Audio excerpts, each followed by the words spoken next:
Continuamos con nuestro tiempo de estudio bíblico y hoy nos preparamos para ser edificados a través de la Escritura. El tiempo siempre resulta ser un factor desestabilizante. El tiempo marca estaciones, el tiempo marca periodos y nos recuerda en todo momento la fragilidad de este cuerpo que nosotros tenemos. De una u otra manera, con el paso de los años, vamos viendo la huella que va dejando el tiempo en nosotros.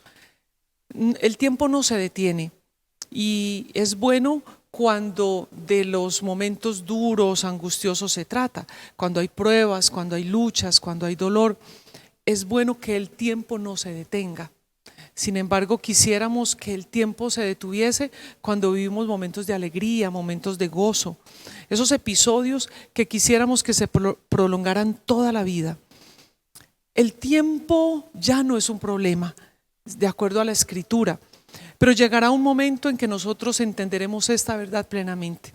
A nosotros se nos dice el tiempo ya no es problema, la Escritura lo declara de esa forma. Vamos a mirar un texto en Lucas para que podamos ampliar un poquito más esto que estamos hablando. Lucas capítulo 4, el verso 16 al 21.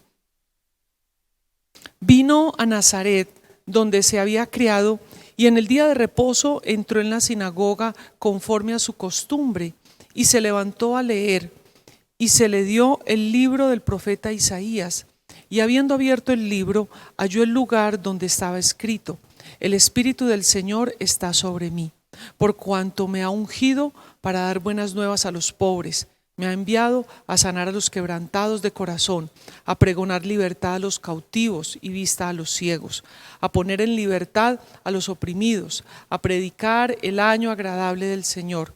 Y enrollando el libro, lo dio al ministro y se sentó. Y los ojos de todos en la sinagoga estaban fijos en él, y comenzó a decirles: hoy se ha cumplido esta escritura delante de vosotros.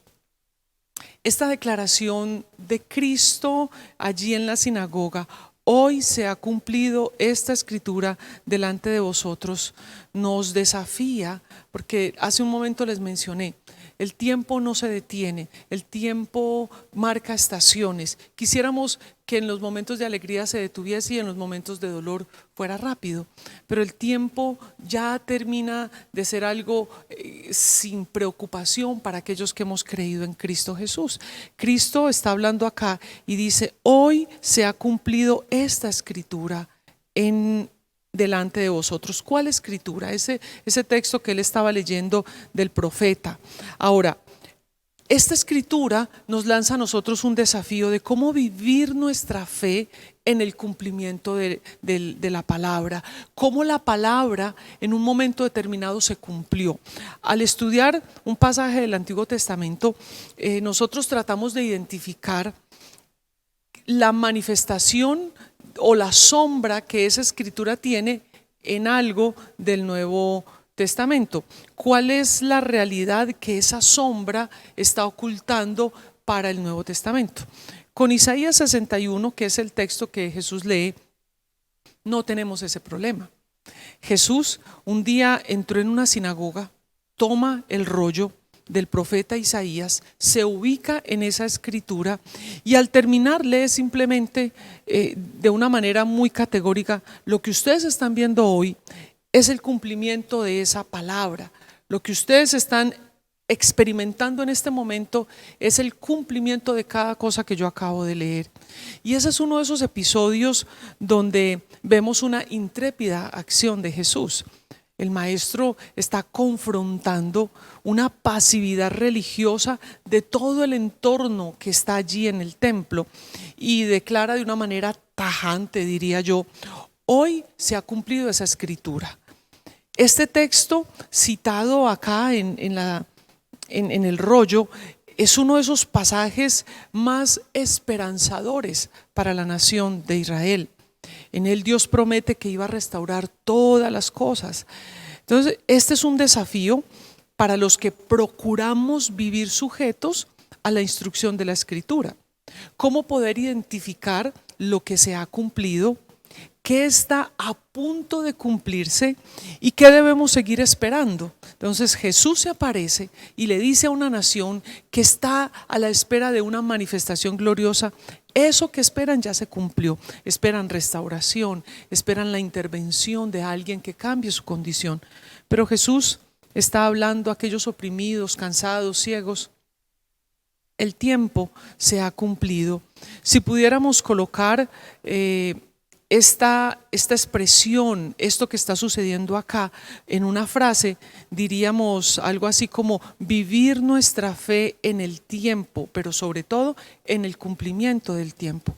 Porque esta aparición de Jesús en medio de una nación bajo yugo de esclavitud, este imperio que los dominaba era muy poderoso, una nación empobrecida, una nación enferma, una nación sin visión, una nación que estaba oprimida y yo diría también una nación distanciada completamente de la gloria de un pasado distante. Porque usted y yo conocemos de la historia del pueblo de Israel y cómo mucho antes de que Jesús apareciera en la historia, la nación de Israel fue poderosa.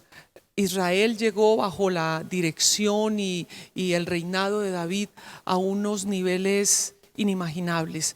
Alcanzó poderío, alcanzó territorios, grandeza. Pero esta es una nación empobrecida. Esta es una nación que no es ni la sombra de lo que era. Llenos de paciencia, este pueblo está cultivando una esperanza futura. Pero el Señor no les dice, mire, se va a cumplir en algún momento esta palabra. Lo que Jesús dice y el Señor declara de una manera categórica es: ya se ha cumplido esta palabra. El tiempo del cumplimiento de esta palabra es aquí y ahora. Y entonces cuando uno mira eso, con razón quisieron tirarlo de la cima de aquel monte, porque una expresión como esta, yo diría que echa sal en la herida. Una expresión como esta aumenta el dolor, una herida que se ha agravado con los años, con los siglos, con las décadas. Una nación que ha cultivado una esperanza, pero una esperanza que terminó siendo muy lejana. La esperanza de que en algún momento apareciera una ráfaga divina, de que en algún momento hubiese la intervención que transformara su miseria. Ahora aparece un predicador itinerante y les dice: miren, esta escritura ya se cumplió. ¿Cómo entenderla? Es más, ¿cómo entenderla nosotros hoy? Para nosotros también es esta palabra. ¿Y cómo entenderla? Porque si esta palabra se cumplió hace más de 2000 años, está cumplida ahora también en este tiempo. Pero nuestra situación no es muy distante a la situación que vivía el pueblo. El Israel de esa época sucumbía bajo el yugo romano. Pero nosotros somos una sociedad esclavizada por una cultura que ha endiosado el dinero. Nosotros somos una sociedad que ha elevado la violencia a unos niveles demenciales. Somos una sociedad y formamos parte de una sociedad que ha perdido el norte, que ha perdido toda visión. Una sociedad que está enferma en casi todos los niveles, cautiva de cualquier adicción, donde toda la estructura de valores se ha desmoronado, quebrando hasta lo más esencial, que es la familia. Este tiempo de pandemia quizás poco nos ha enseñado. Cuando miramos el comportamiento de las personas, cuando miramos nuestro entorno, pareciera que no aprendimos o no hemos aprendido nada de esta pandemia. No hemos podido ver al Dios de los cielos que gobierna todo. De este universo que Él creó está en sus manos. No hemos podido aprender a identificar la voz de Dios en medio de todo este caos. El tiempo ya está cumplido, el tiempo de la restauración ya fue en Cristo, pero ellos estaban viviendo tanta dolencia y en medio de lo que nosotros vivimos también pareciera que no podemos percibir lo que Dios ya ha hecho. Y entonces el Señor vuelve a hablarnos desde la Escritura para recordarnos que hoy se cumple también entre nosotros. Ahora quizás nos molestemos como el auditorio primero, porque nosotros miramos a nuestro alrededor y decimos: restauración, sanidad. ¿Dónde está? Si lo que yo veo a mi alrededor no refleja ningún tipo de restauración, ni siquiera que esta escritura se haya cumplido para mí. Ellos esperaban que alguien viniera, estaban esperando el Mesías y todavía lo están esperando.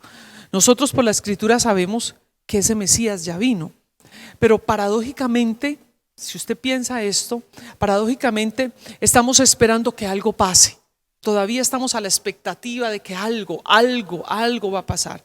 Y no se trata de que alguien venga o que algo pase. Esta palabra se cumplió para nosotros cuando alguien, y ese alguien habita en nosotros, cuando ese alguien llamado Cristo en la cruz cumplió el propósito del Padre. Porque Cristo en la cruz es el consumado es. Cristo en la cruz es el amén del Padre. Cuando Cristo aparece en la tierra y muere en la cruz y resucita, toda esta palabra se convierte en vida para nosotros. Retomemos un poquito el contenido de la palabra que se cumplió, porque otra vez no estamos esperando que algo pase o alguien venga, porque ya pasó. Cristo ya vino y con él el cumplimiento del tiempo y de la palabra que el Señor estableció. ¿Qué dice esa palabra que Jesús menciona que ya se cumplió? El Espíritu del Señor está sobre mí, por cuanto me ha ungido para dar buenas nuevas a los pobres. Me ha enviado a sanar a los quebrantados de corazón, a pregonar libertad a los cautivos y vista a los ciegos, a poner en libertad a los oprimidos, a predicar el año agradable del Señor. Vamos a mirar paso a paso esta palabra que Jesús dice ya está cumplida, ya se cumplió. El Espíritu del Señor está sobre mí. Este versículo nos está hablando de una poderosa verdad que define nuestra identidad. Esta declaración es una poderosa verdad que está definiendo nuestra identidad, porque no somos cualquier persona, somos personas sobre las que el Espíritu del Señor está. El Espíritu del Señor está sobre mí.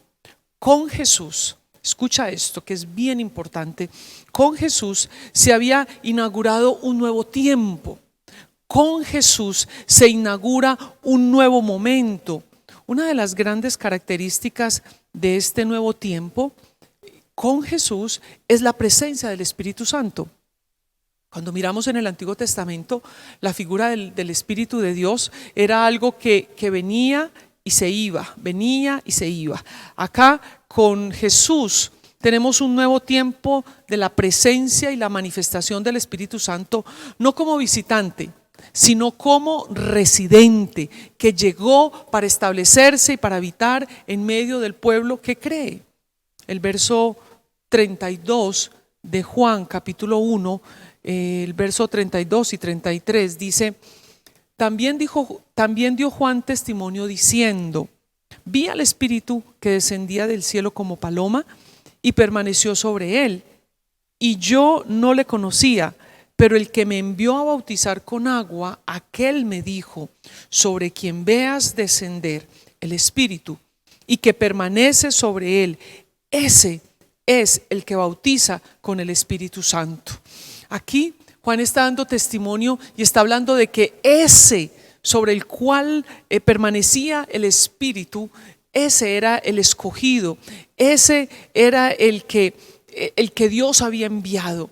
Ahora, sobre Jesús permaneció el Espíritu y sobre Jesús se manifestó el Espíritu, y por ese evento sobrenatural nosotros somos hechos hijos de Dios. A todos los que le recibieron, a todos los que creyeron en él, les dio potestad de ser hechos hijos de Dios. Cuando el Hijo de Dios hace su aparición, cuando el Espíritu Santo desciende y permanece sobre él, ese Jesús que incursiona en la historia es el que nos va a bautizar con el Espíritu Santo, y cuando creemos en él somos sellados con ese Espíritu Santo de promesa, y entonces esa vida de Cristo y esa vida del Espíritu ahora está en nosotros. El Espíritu del Señor está sobre mí. Esa es una palabra cumplida. No es que va a ocurrir, no es que ocurrió en un pasado y ahora no, es que esta es una verdad presente, una poderosa poderosa verdad que está definiendo mi identidad. Sobre mí está el Espíritu de Dios.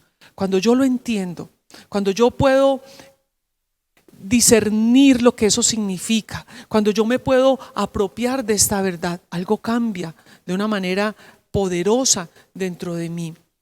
Ahí descansa mi capacidad para moverme en el tiempo, en esta verdad. Cuando yo puedo entender, el Espíritu de Dios está sobre mí. Toda mi capacidad para moverme en el tiempo descansa allí. Ahora, esto no tiene que ver, esto tiene que ver con lo que yo soy y no con lo que hago, porque lo que yo soy es que soy un hijo de Dios, soy una hija de Dios. Lo que soy no depende de lo que yo haya hecho. Lo que yo soy depende de lo que Cristo hizo. Cuando Cristo aparece, el Espíritu Santo desciende y se mantiene sobre él, y esa verdad poderosa me permite a mí incursionar en esa dimensión de hijo de Dios, porque la obra de Cristo en la cruz nos permite acercarnos al Padre. Ahí descansa mi capacidad de moverme en el tiempo, en la verdad que el Espíritu Santo que habitó en Jesús, y ese Cristo que ahora habita en mí también por el Espíritu se mueve y se manifiesta. Sobre mí está el Espíritu Santo de Dios. El Espíritu de Dios está sobre mí. ¿Qué significa eso? ¿Qué puede implicar eso? Esta es una poderosa verdad que determina mi identidad, pero también mira cómo va desarrollando la Escritura allí el texto. Por cuanto me ha ungido para dar buenas nuevas a los pobres.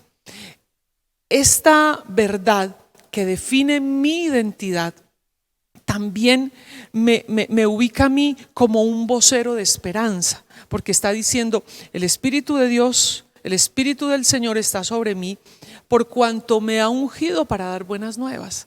Ahora no solamente tengo claro una identidad, ¿sí?, sino que también entiendo que soy vocero de esperanza. A veces somos voceros de desesperanza. A veces las palabras que salen de nuestra boca son una continua fuente de cosas negativas, de que no se puede, de una exaltación de la maldad o una torre repetidora de las cosas malas que ocurren. Pero tenemos que entender que el Espíritu de Dios, el Espíritu del Señor está sobre nosotros y nos hace voceros de esperanza. Un vocero es aquel que es designado para una tarea propia de su posición. Así que nosotros somos voceros de esperanza, y somos voceros de esperanza porque nuestra posición es embajadores de reconciliación. Y este término está incluyendo dos elementos: está incluyendo la posición y está incluyendo la comisión. Nuestra posición ahora es de portadores de verdad. Yo no me muevo en la autopista del tiempo sin una brújula. Yo fui comisionado para algo específico y se me apartó para algo específico. Fuimos trasladados de las tinieblas a su luz admirable.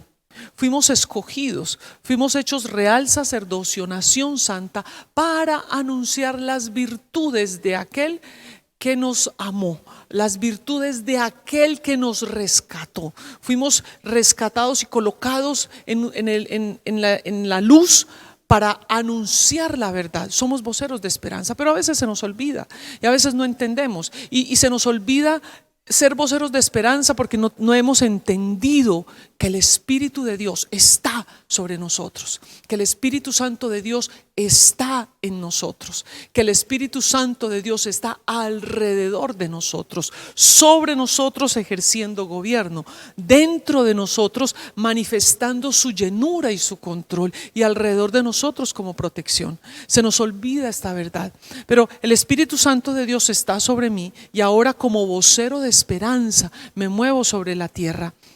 La realidad descrita puede ser aterradora, ¿sí? Si nosotros miramos la realidad y la describimos de acuerdo a nuestros ojos, es desalentador. Pero esa realidad que está a nuestro alrededor, que es descrita por nuestros ojos, solo será transformada por lo que Dios ha dicho. Yo miro y es un caos, pero yo puedo entender por la palabra que a través de la Escritura, el Señor trae esperanza, que Dios venció la muerte, que sobre todo yugo de opresión, sobre toda enfermedad, el Señor ha tenido la victoria. Estamos llamados a ser voceros de esperanza para aquellos pobres de espíritu que anhelan ser espiritualmente dependientes de Dios. Esta escritura que Jesús menciona que se cumplió es una escritura, otra vez, que es una poderosa verdad que define nuestra identidad. El Espíritu del Señor está sobre mí. Número 2, esta es una verdad que nos hace voceros de esperanza, por cuanto me ha ungido para dar buenas nuevas a los pobres. ¿Qué estamos hablando y cómo estamos hablando? ¿Qué expresamos todo el tiempo? ¿Qué pensamientos vienen cuando miramos lo que está a nuestro alrededor? ¿La realidad supera lo que podamos sentir, o la verdad de la palabra devora por completo todo eso que está a nuestro alrededor y sencillamente caminamos seguros y confiados? Número 3, esta escritura también está hablando de esa unción que nos faculta para transformar las circunstancias. Y hasta este punto hemos visto básicamente tres aspectos relacionados con el desafío de vivir nuestra fe en el cumplimiento del tiempo. Llegó el momento, llegó un tiempo donde Jesús aparece y dice: esto ya se cumplió.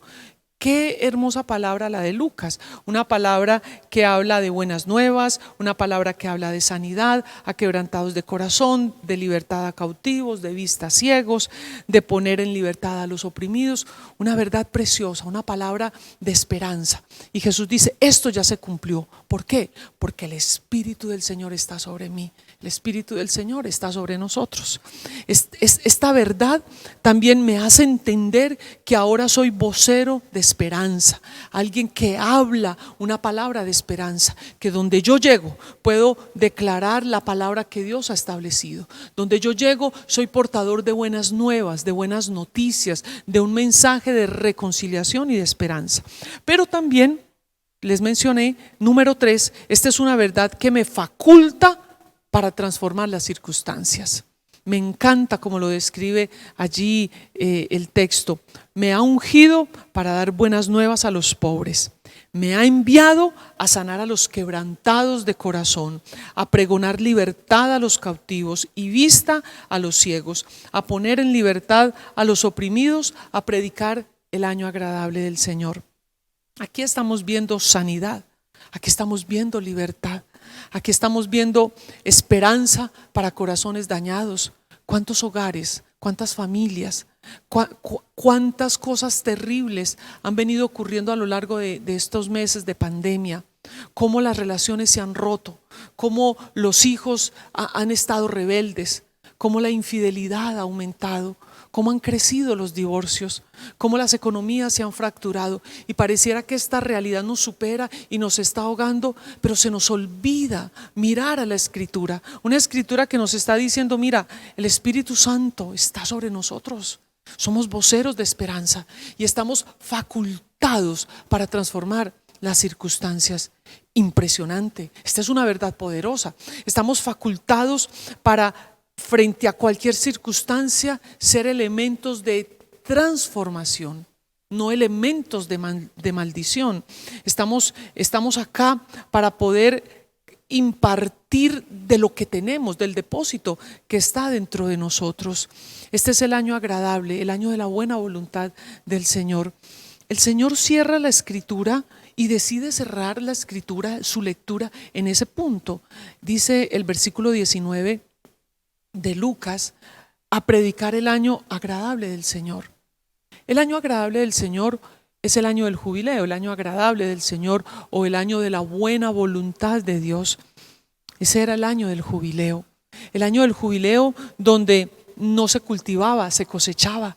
Jesús está haciendo su aparición en la historia y está hablando de un tiempo que se cumple, de un tiempo donde ya la muerte no tiene autoridad, ya donde los principados y las potestades, las tinieblas, ya no tienen autoridad sobre el ser humano, sobre aquel que decide colocar su vida bajo el dominio del Espíritu. Aquí en este año de la buena voluntad hay liberación para los cautivos. Ese era el año del jubileo, el año donde se perdonaban las deudas, el año donde había restitución de la herencia. ¿Cuántas cosas se han perdido? ¿Cuánto el devorador ha quitado? ¿Cuántas culpas del pasado nos siguen atormentando? Pero el Señor pagó. Ya nadie tiene que volverte a cobrar lo que Cristo ya pagó en la cruz. Cuando el Señor nos mira restaurados. Cuando miramos a nuestro alrededor hay desolación, pero debemos recordar, sobre nosotros está el Espíritu de Dios. Y donde yo estoy, las circunstancias y los escenarios deben ser tocados y transformados, porque estoy facultado para poder ser un elemento de transformación. A mí me impresiona mucho cuando trato de mirar el crecimiento de la iglesia, cuando trato de mirar cómo en estos últimos tiempos las mega iglesias, las grandes congregaciones, y cómo es tan común y normal el que tú seas cristiano o participante de una iglesia. Pero cuando uno mira del otro lado, ve cómo la corrupción, la maldad, el pecado ha crecido casi en unos niveles solamente comparables con el crecimiento de la iglesia. Entonces uno dice, por favor, algo no ha funcionado. Algo de ese pedacito de Lucas nosotros no hemos entendido. Porque si el Espíritu de Dios está sobre mí, este es un tiempo de la manifestación del Espíritu, donde el obrar de Dios, que para nosotros es sobrenatural, debe ser natural. Donde los milagros, donde las vidas restauradas, donde lo que estaba muerto comienza a vivir. Él es Dios que llama las cosas que no son como si fuesen y da vida a los muertos. Aquello que estaba seco reverdece. ¿Por qué? Porque la vida del Espíritu comienza a manifestarse. Este es el año de la buena voluntad de Dios. Este es el año agradable. Este es el año del jubileo. Este es el año no de la pandemia, de la muerte, de la ruptura, del quebrantamiento, del dolor, de la enfermedad. Este es el año de la esperanza. Este es el año donde nosotros debemos entender quiénes somos, quién está en nosotros, qué tipo de voceros somos y sobre qué estamos facultados o para qué estamos facultados. Allí en el Evangelio de Juan, en el capítulo 1, hablando Natanael con Jesús, a partir del verso 49, dice la Escritura: respondió Natanael y le dijo: Rabí, tú eres el Hijo de Dios, tú eres el Rey de Israel. Respondió Jesús y le dijo: porque te dije, te vi debajo de la higuera, ¿crees? Cosas mayores que estas verás. Y le dijo: de cierto te digo, de aquí adelante veréis el cielo abierto y a los ángeles de Dios que suben y descienden sobre el Hijo del Hombre. De aquí en adelante verás los cielos abiertos. De aquí en adelante. Quisiera que abrazaras esta palabra, porque tú y yo somos hijos de Dios ungidos. A veces nos da temor utilizar este término porque ha sido abusado y mal utilizado, ¿sí? Eso de declarar y que corto, no sé qué. Pero cuando yo miro la Escritura, yo entiendo. O sea, el Espíritu de Dios está sobre mí. A mí me habita Cristo y yo habito en Cristo. Y el Espíritu de Dios está en mí. Ahora soy un vocero de esperanza y estoy facultado. Estoy facultado para transformar circunstancias, no por mi capacidad ni mi poder ni mi inteligencia, sino por quien me habita, el Espíritu de Dios. Y es poder moverme sobre la tierra viviendo mi fe en el cumplimiento de esta palabra.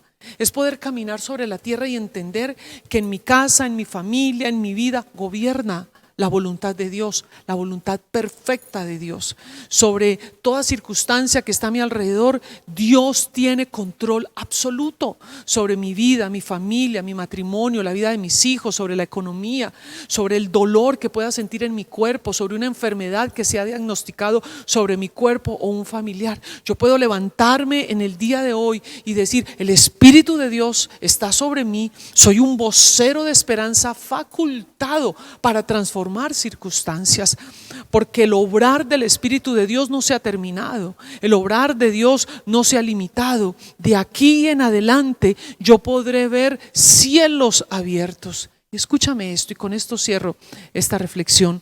La eternidad no hace su aparición cuando nosotros morimos. La eternidad hace su aparición cuando nosotros creemos. Cuando creemos, cruzamos la barrera que hay entre la muerte y la vida. No es que cuando yo muero o cuando ya parto de este mundo, ya comienzo a ver lo eterno, la vida eterna. No es así.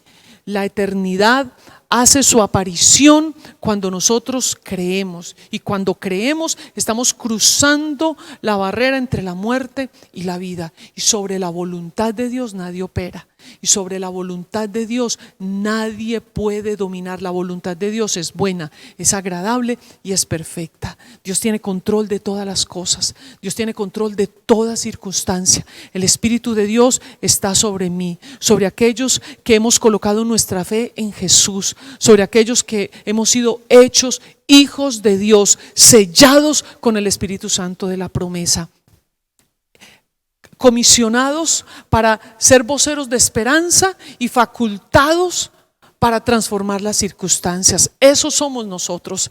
¿Estás listo para en este momento hacer una declaración y orar sobre la situación o circunstancia que está a tu alrededor?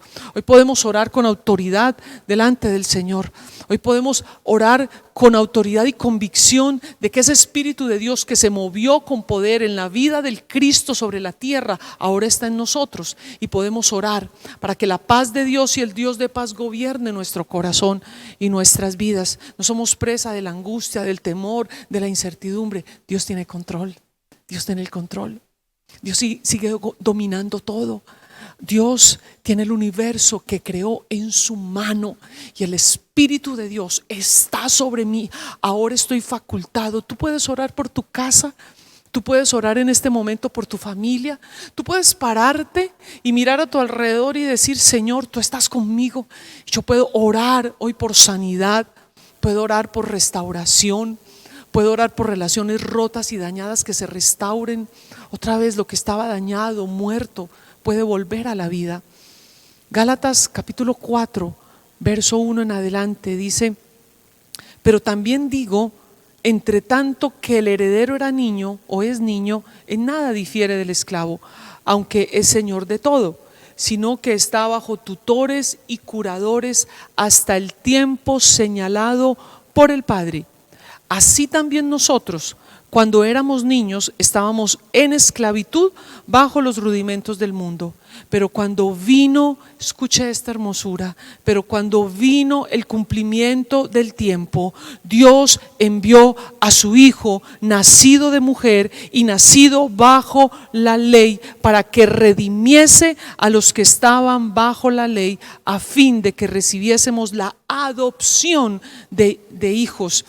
Y por cuanto sois hijos, Dios envió a vuestros corazones el Espíritu de su Hijo, el cual clama: Abba, Padre. Así que ya no eres esclavo, sino hijo, y si hijo, también heredero de Dios por medio de Cristo Jesús. Hoy podemos orar conforme a esta palabra, porque cuando vino el cumplimiento del tiempo en Jesús, nosotros pudimos recibir ese espíritu de adopción por el cual clamamos ahora: Abba, Padre. Esa obra de Cristo perfecta en la cruz, esa presencia del Espíritu que ahora está en nosotros, nos faculta. Tú puedes hoy orar ahí un momento, inclinando tu rostro. Dile: Señor, cualquiera que sea la circunstancia, cualquiera que sea la situación que está a mi alrededor, hoy puedo creer en la verdad de tu palabra.